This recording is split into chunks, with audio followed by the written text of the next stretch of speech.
Conosciute ai Greci e ai Romani, le launeddas possono essere considerate lo strumento più antico che si conosca in tutta l'area del Mediterraneo. Lo dimostra il rinvenimento a Ittiri di un bronzetto etifallico dell'età nuragica, IX secolo a.C., raffigurante un suonatore di un diretto progenitore delle launeddas.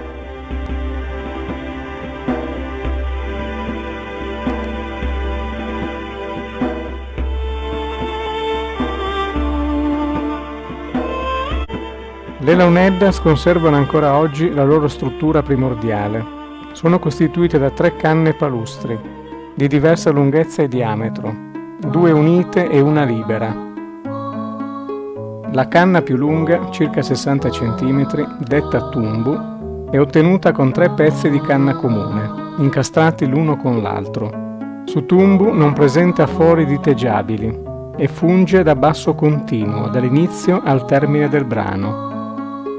Legata al tumbu, la mancosa è provvista di 5 fori, di cui solo 4 diteggiabili.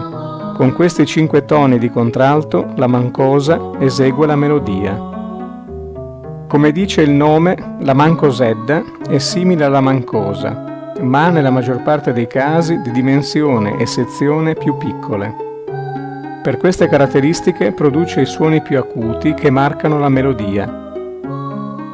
Per ognuna delle canne viene preparato a parte un bocchino, la cabizzina, cioè un segmento di canna su cui viene praticata lancia battente, il linguazzo. Sulla superficie libera dell'ancia viene posta una piccola quantità di cera, la cui modellatura permetterà l'accordatura dello strumento.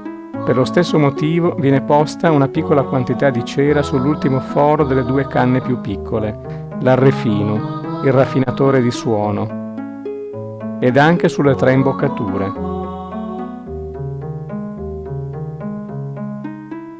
Tutte insieme le canne danno una musica così originale che sembra impossibile esca da uno strumento tanto semplice.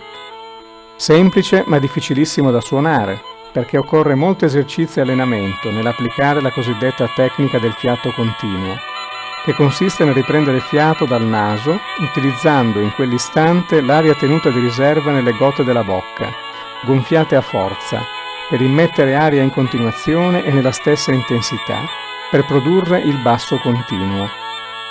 Questa tecnica è la stessa usata per un altro antico strumento a fiato, il didgeridoo degli aborigeni australiani. Intere suonate vengono straordinariamente eseguite senza interruzioni per tempi che, tradizionalmente, possono anche essere molto lunghi. Si parla di ore. Suonare la cornamusa, strumento simile, è più facile, perché la presenza della sacca d'aria, fatta di pelle di animale, permette allo strumento di continuare a suonare anche mentre il suonatore prende fiato.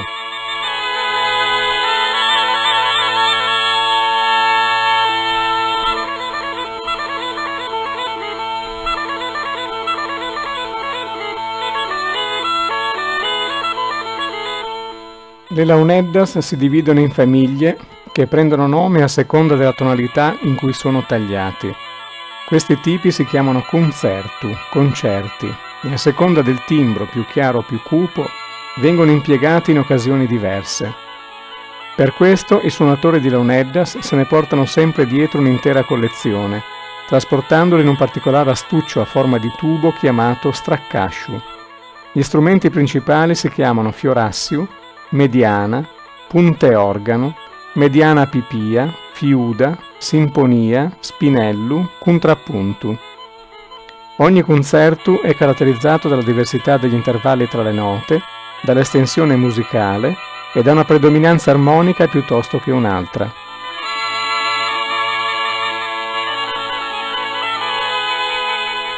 Le launeddas, il sonus de canna, rappresentano in maniera inconfondibile la Sardegna. Nessun altro strumento è in grado di infondere emozioni simili.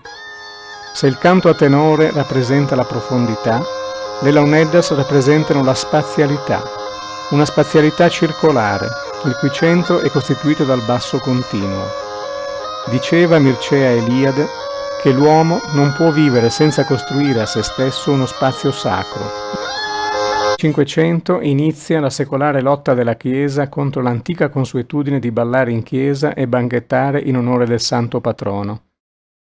Ancora nel 1939 la conferenza episcopale sarda tenutasi a Cugliari decise che poteva essere tollerato solo il ballo sardo tradizionale, purché non disturbasse le funzioni e purché tenuto lontano dalla Chiesa.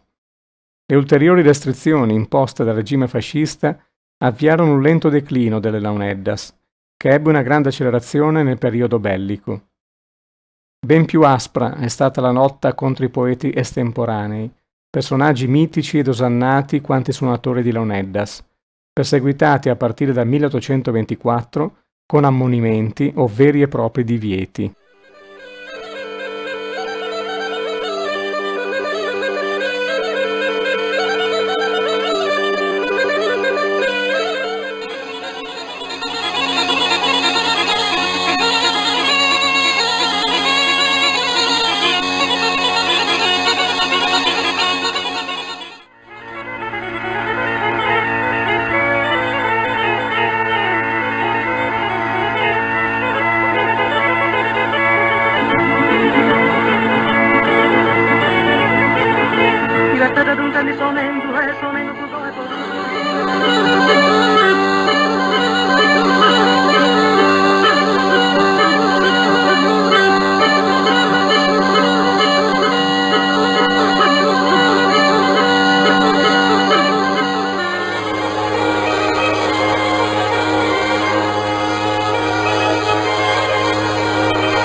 Porto triste con la dura e terra benigna, ma di che a tua cattura, tutto con il tuo solaro, tutto con il tuo solaro.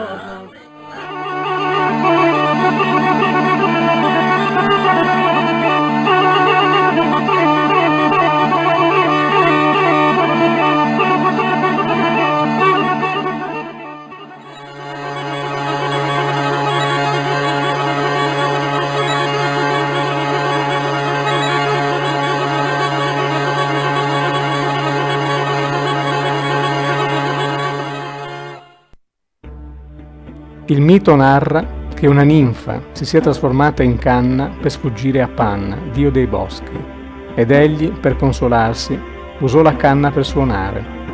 Fin dall'età della pietra i flauti si ritenevano dotati di poteri magici. Le Launeddas erano regine delle feste, adorate e contese come divinità. Col tempo il loro suono si è affievolito, sovrastato da nuovi strumenti. Tra la fine dell'Ottocento e l'inizio del Novecento le Launeddas sono state soppiantate dall'organetto, più semplice da suonare. Altri strumenti, alcuni di tradizione antichissima, hanno subito la stessa sorte e lo stesso ridimensionamento delle Launeddas.